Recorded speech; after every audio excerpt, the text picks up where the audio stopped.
Welcome to the Gurukul Preps podcast on 29 September 2024. Update 1. Important Day. World Heart Day, September 29. World Heart Day is an annual international event held on 29 September to raise awareness of cardiovascular diseases, CVDs, and improve heart health worldwide. It serves as a reminder to individuals, governments, and health organizations to take proactive steps to prevent heart-related diseases, which remain the top cause of mortality globally. The World Heart Federation, WHF, and the World Health Organization, WHO, collaborated to establish World Heart Day in 1999. The first official celebration took place on 24 September 2000, to highlight the growing burden of heart disease and stroke. From 2024 to 2026, the campaign will focus on Use Heart for Action. Update 2. Agreement. India and Uzbekistan sign bilateral investment treaty in Tashkent. India and Uzbekistan have entered into a bilateral investment treaty, BIT, that ensures adequate protection for investors from both nations in accordance with applicable international precedents and practices. Finance Minister Nirmala Sitharaman and Uzbek Deputy Prime Minister Khordjayev Jamshid Abdukimovic signed the treaty in Tashkent, according to a statement from the Finance Ministry.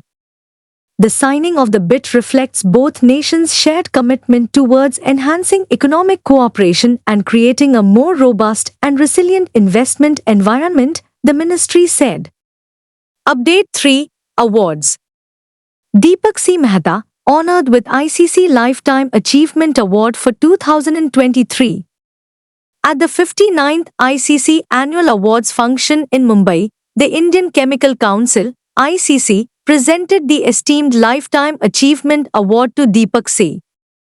Mehta, Chairman and Managing Director of Deepak Nitrite Limited, an innovative industrialist and leader. Mehta's unwavering commitment to responsible chemistry, a concept he has promoted throughout his career that emphasizes ethical and sustainable practices in the chemical industry, is recognized with the ICC Lifetime Achievement Award. Update 4. International. India elected to Globe Network Steering Committee. India was chosen to the 15-member Globe Steering Committee over the plenary session in Beijing following a multistage voting procedure. The Globe Network is an important forum for international cooperation, and India's participation will help boost its efforts to combat cross-border financial crime and corruption. The Global Operational Network of Anti-Corruption Law Enforcement Authorities, Globe Network, was an initiative of G20 supported by India in 2020. It now has 121 member countries and 219 member authorities. Update 5. International. Malaysia's iconic Shah Alam Stadium demolished amid safety concerns. Malaysia's iconic Shah Alam Stadium, which had a seating capacity of 80,000, has been dismantled due to safety concerns and years of inadequate upkeep. The stadium, formerly one of the world's largest, was deemed dangerous in 2020. Demolition commenced in early July 2024, with complete dismantling scheduled in May 2025. The Shah Alam Sports Complex, KSSA, will replace the stadium, which has held important events such as the 2017 SEA Games and concerts by Bon Jovi, Deep Purple, and Maroon 5. The new facility, with a seating capacity of 35,000 to 45,000, will focus primarily on football matches. Update 6. International. Shigeru Ishiba set to become Japan's next Prime Minister. Shigeru Ishiba, the former defense minister and leader of the Liberal Democratic Party, LDP, has been elected as Japan's next prime minister, replacing Fumio Kishida. The elections saw a close race between Ishiba and nationalist Sane Takaichi in a runoff vote, resulting in one of the most unpredictable in decades. Ishiba's LDP has controlled Japan's political landscape throughout the post-war era.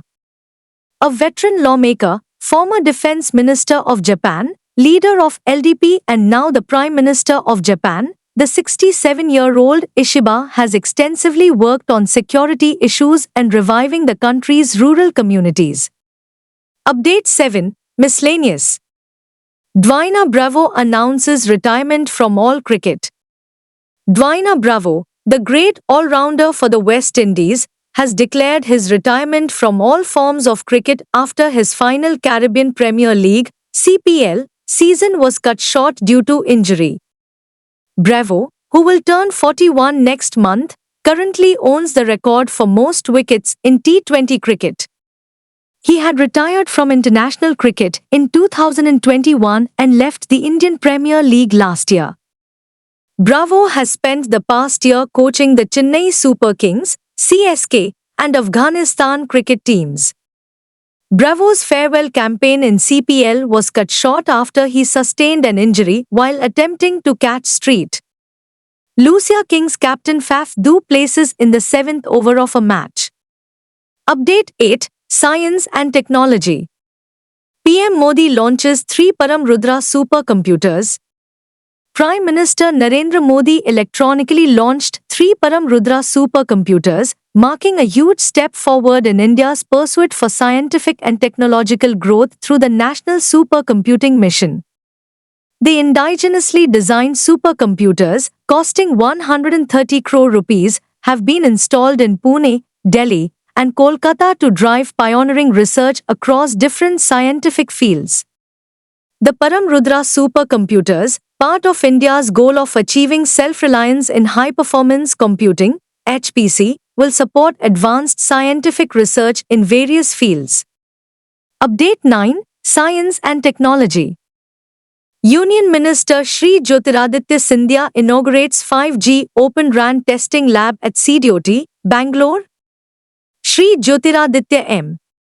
Scindia, Minister of Communications, recently visited the Centre for Development of Telematics, CDOT, Bangalore campus to open the 5G ORAN testing lab. He later opened the Tejas Centre of Excellence for Wireless Communications at the company's Bangalore headquarters.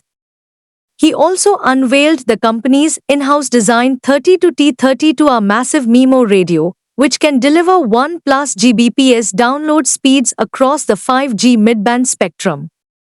He also witnessed a 5G call using Open RAN-based 5G radio developed by CDOT in Bangalore campus.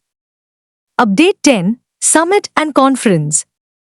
India to host the World Telecommunications Standardization Assembly, WTSA, in Delhi. India is poised to host the World Telecommunications Standardization Assembly, WTSA, in October 2024, a historic event in global telecom that will be the country's first hosting of this key International Telecommunication Union, ITU, conference. In preparation for WTSA 2024, the Department of Telecommunications, DOT, has begun a series of outreach activities in major cities such as Delhi, Bangalore, and Hyderabad to engage students and promote conversations about the future of global communications. The WTSA 2024, scheduled from October 14th to 24th in New Delhi, will bring together representatives from over 190 countries.